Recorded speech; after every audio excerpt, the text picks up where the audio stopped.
হরিশ্চন্দ্রপুর 1 নম্বর ব্লকের 7টি গ্রাম পঞ্চায়েতে 380 জন অঙ্গনওয়াড়ি কর্মী ও সহায়কদের নিয়ে হরিশ্চন্দ্রপুর সংগঠন হলে পালন করা হলো বিশ্ব মাতৃদুগ্ধ পান সপ্তাহ। প্রতি বছর 1 থেকে 7ই আগস্ট পর্যন্ত এই কর্মসূচি পালন করা হয়। এদিন হাতে প্ল্যাকার্ড নিয়ে অঙ্গনওয়াড়ি কর্মী ও সহায়করা হরিশ্চন্দ্রপুর শহীদ মোড় থেকে সংগঠন হল পর্যন্ত একটি র্যালি করেন।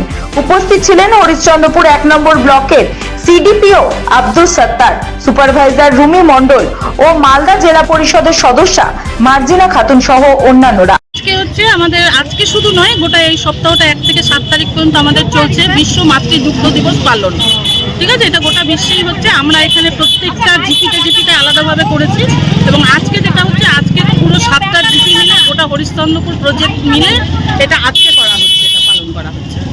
কোন জায়গায় পালন করছে আপনারা? হরিশ্চন্দ্রপুরের থানার সামনে থেকে আমরা শুরু করছি, একদম ব্লক পর্যন্ত এটা নিয়ে যাব। তারপরে আমরা সংগঠনে গিয়ে সেখানে আমাদের কিছু প্রোগ্রাম আছে, হ্যাঁ, সেগুলো করব। আপনার নাম? আমার নাম রুমি মণ্ডল। আপনার পরিচয়? আমি সুপারভাইজার ICDS।